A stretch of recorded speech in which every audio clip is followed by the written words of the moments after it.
बंधु आसंता 28 तारिख में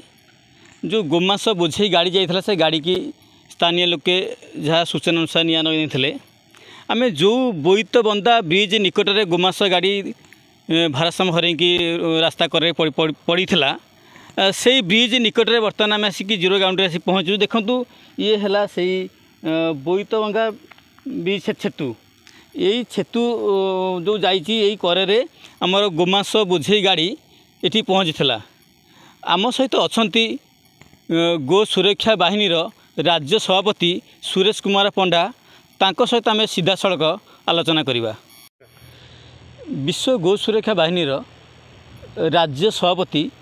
सुरेश कुमार पंडा एवं तांको टीम आसिक जीरो ग्राउंड रे पहुँचते जो गोमांस गाड़ी दुर्घटनाग्रस्त होता आम सहित अच्छा जड़े भौणी अच्छा सहित कथा आज्ञा कौन कहे जो गाड़ी एक्सीडेंट होता ये गोमांस गाड़ी कौन कहे आप देखंतु माने एटा तो गोटे माने दुखर कथा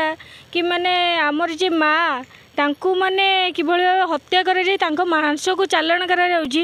एटा केवल एई जगह न बहुत सारा जगह सब जिनस होउची माने आमर जो रहउचंदी पुलिस